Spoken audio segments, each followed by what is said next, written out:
Hola mis hermanos y mis amigos que nos escuchan, qué bueno podernos saludar nuevamente y compartir este estudio que estamos haciendo sobre mayordomía. Llegamos al capítulo 6 para el 10 de febrero, las marcas de un mayordomo. Primero a los Corintios 4, 1 y 2 dice, así pues tengamos los hombres por servidores de Cristo y administradores de los misterios de Dios. Ahora bien, se requiere de los administradores que cada uno sea hallado fiel.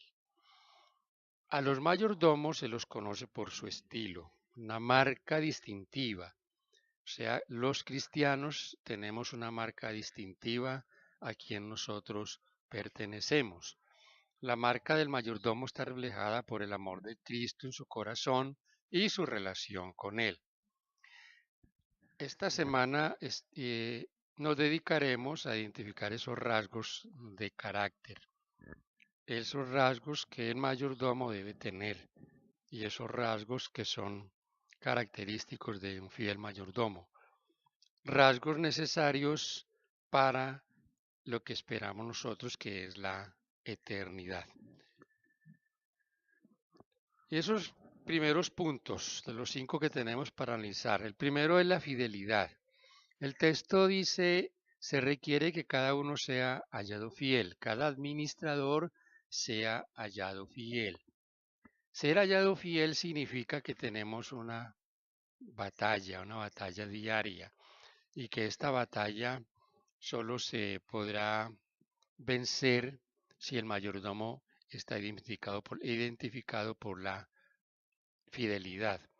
Seguramente que habrán muchas luchas y que cada día habrán conflictos muy serios espirituales en muchos aspectos y tal vez en cosas buenas, en las riquezas, el manejo de lo que se tiene, en la fama, en cómo mantener los pensamientos siempre de parte de lo correcto como fieles mayordomos, tal vez como Abraham lo hizo, tal vez como lo hizo Martín Lutero. Martín Lutero dicen que tuvo que tomar decisiones muy firmes en cuanto a cómo iba a dar testimonio de la fe que profesaba y de su decisión de seguir al Señor Jesús, que tal vez tendría que, hasta con su sangre, llevar a cabo esta fidelidad que él había profesado por el Señor. Apocalipsis 2:10 dice lo siguiente, no temas en nada lo que vas a padecer, he aquí el diablo echará a algunos de vosotros en la cárcel para que seáis probados, y tendréis tribulación por 10 días. Sé fiel hasta la muerte, y yo te daré la corona de la vida. Ser fiel hasta la muerte significa que debemos ser fieles hasta el día que por alguna razón vayamos al descanso. Cualquier razón, una razón natural o circunstancias de la vida, o en su defecto por el testimonio de la fe. Tal vez algún día se demande eso, se demande que tengamos que dar testimonio de nuestra fe y tal vez a costa de nuestra propia vida. Eso significa ser fiel, porque se requiere del mayordomo esa fidelidad. La lealtad. Este punto de la lealtad es un punto muy valioso en nuestra experiencia cristiana.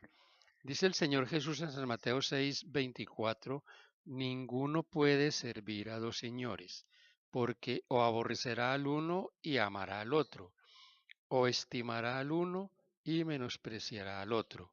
No podéis servir a Dios y a las riquezas. Si Dios demanda lealtad porque es un Dios celoso y leal, esa lealtad es importante.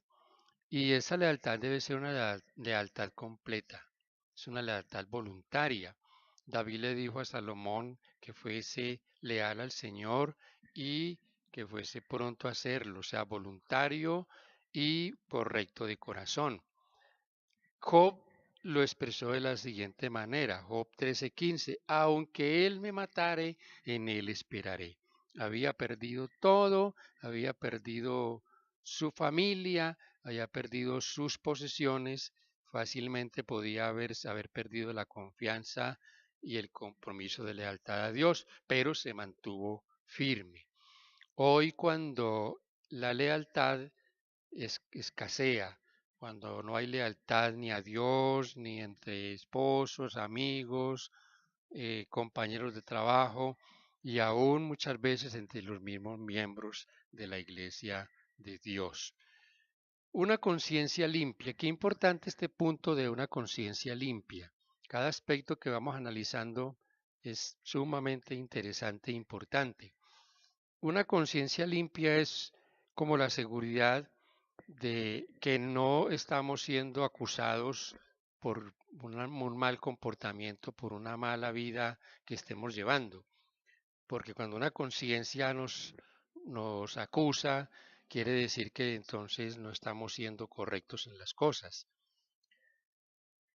En Hebreos 10, 19 al 22, la palabra de Dios dice lo siguiente: así que, hermanos, teniendo libertad para entrar en el lugar santísimo, no por la sangre de santísimo por la sangre de Jesucristo, por el camino nuevo y vivo que Él nos abrió a través del velo, esto es, en su carne, y teniendo un gran sacerdote sobre la casa de Dios. Acerquémonos con corazón sincero en plena certidumbre de fe, purificando los corazones de mala conciencia y lavados los cuerpos con agua pura, purificados de mala conciencia. El apóstol San Pablo en 1 Timoteo 4:2 dice que hay personas que tienen la conciencia cauterizada. Dicen la conciencia cauterizada, o sea, nada ya los conmueve, han apagado la voz del espíritu y entonces su conciencia no les acusa de obras malas que hacen, para ellos eso es normal. El libro Mente, Carácter y Personalidad tiene el siguiente pensamiento que quiero compartir. Ha de entrarse al aposento de la conciencia lleno de telarañas. Las ventanas del alma han de ser cerradas hacia la tierra y abiertas de par en par hacia el cielo, a fin de que los brillantes rayos de sol de justicia tengan libre acceso a ella. La mente ha de ser mantenida pura, limpia y pura, a fin de que pueda distinguir entre el bien y el mal. La conciencia debe estar limpia para poder distinguir entre el bien y el mal, no conformarnos con el mal o que las cosas son normales. Tal vez alguna vez hemos tenido cargos de conciencia, hemos sido atormentados por cosas que hemos hecho, nos hemos sentido culpables. O tal vez en este momento te sientas así, te sientas culpable, tu conciencia te acusa de algo. Yo quiero decirte, vuelve a Dios, mira a Jesús, levanta tu vista al cielo y recuerda que Él dio su vida por ti en la cruz de Calvario. Y sigue abierto al perdón y abierto a ayudarnos a mantener una conciencia limpia y tranquila delante suyo y delante de los hombres. Número 4, la obediencia.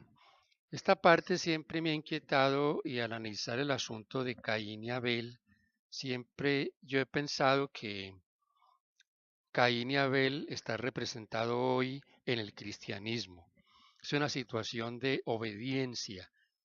Caín quiso hacer no lo que Dios había mandado, sino lo que él quería, hacer su propia voluntad. Abel, con sinceridad de corazón, llevó al altar lo que Dios había pedido, la ofrenda requerida por el Señor para el perdón de sus pecados. Esa misma situación la vemos hoy en el mundo. Cientos de miles de cristianos profesos no haciendo lo que Dios pide, sino haciendo su propia voluntad o la voluntad de hombres. Y encontramos hoy muchas personas que dicen creer en la palabra, pero al mismo tiempo la rechazan, al mismo tiempo dudan de ella. Primera de San Juan 5, 2 y 3. En esto conocemos que amamos a los hijos de Dios cuando amamos a Dios y guardamos sus mandamientos. Pues este es el amor a Dios, que guardemos sus mandamientos, y sus mandamientos no son gravosos, sus mandamientos son agradables. agradables y perfectos. Agradar al Señor debe ser lo primordial para nosotros. No agrada al Señor cosas que hagamos por mejor intención que tengamos. El Señor no se agrada, como dijo Samuel a Saúl, de sacrificios. El Señor no se agrada de ofrendas o diezmos, de cultos, cantos o cosas que hacemos. Esas cosas, si no están marcadas dentro de la obediencia a la palabra de Dios, para el Señor no son agradables. Prefiere el Señor obediencia porque traerá como resultado entonces ofrendas hechas en paz y cantos hechos al Señor con alegría y limpieza de corazón. La obediencia entonces es un proceso mental, es una responsabilidad ejecutar los mandatos del Señor como de alguien superior. Punto número 5, la confiabilidad. La confiabilidad es algo fundamental, igual que los demás puntos analizados. Quiero decirles que cada uno nos lleva al otro. Cada punto de los que hemos analizado, el uno lleva al otro. Dice en San Lucas 16, 10 y 11, el que es fiel en lo muy poco, también en lo más es fiel. Y el que en lo muy poco es injusto, también en lo más es injusto. Pues si en las riquezas injustas no fuisteis fieles, ¿quién os podrá confiar lo verdadero?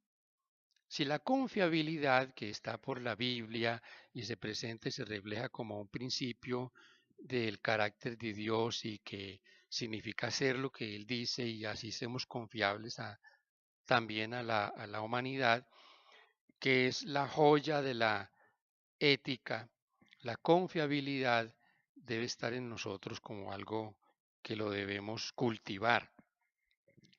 Nadie va a creer al Evangelio porque hablemos muy bonito o porque tengamos cosas que, o fama o qué sé yo, o por tener títulos.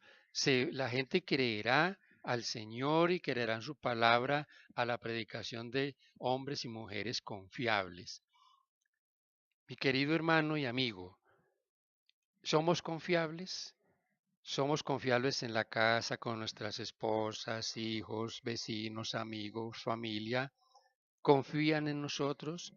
¿Confían en que somos fieles en este aspecto, que se pueden hacer negocios con nosotros, nos pueden prestar dinero porque pagamos lo que nos prestan?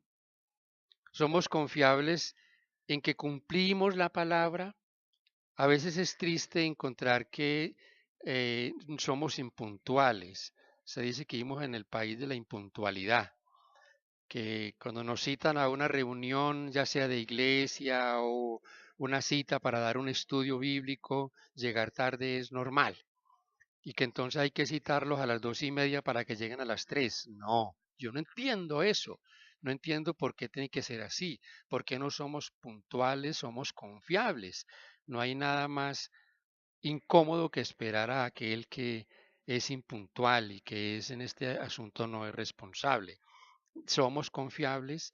Hay un pensamiento en Testimonios para la Iglesia que dice, debemos ser mayordomos fieles y dignos de confianza del reino de Cristo para que las personas que tienden hacia la vida mundana puedan tener una verdadera representación de las riquezas, la bondad, la misericordia, la ternura y la cortesía del reino de Dios. O sea, si ellos confían en nosotros, seguramente el Dios al que nosotros profesamos servir también va a ser confiable para ellos. Pero si no pueden confiar en nosotros, ¿cómo confiarán en nuestro Dios? Eso es algo que a veces va como ligado. No debería ser así, pero es así. Porque Él siempre es el que queda mal representado cuando no hay confiabilidad, cuando faltamos a la palabra y cuando no somos personas leales. Este punto es un punto muy importante y va ligado a todos los demás, a la obediencia, a la conciencia limpia, a la lealtad y a una fidelidad plena al Señor. Satanás ha querido siempre borrar esa imagen, la imagen de Jesús de cada uno de nosotros. Y él trató de hacerlo con el Señor y ha tenido más éxito con nosotros. La responsabilidad es individual. Tú y yo estamos llamados a mantener estas cosas como marcas de un buen mayordomo en alto, a ser plenamente conscientes de que somos representantes de Cristo y de su obra en esta tierra. No permitamos que el enemigo nos quite esta bendición, la bendición de ser los representantes, los embajadores del Señor. Mi hermano, mi amigo, gracias por escucharnos en este comentario y poder compartir esta experiencia. Que el Señor nos ayude a ser fieles cada día, a permanecer firmes por encima de cualquier situación. Firmes, como dice la Escritura en Apocalipsis 2:10, hasta la muerte. Que Dios nos bendiga, que Dios nos ayude, es mi deseo de oración a esta hora. Amén.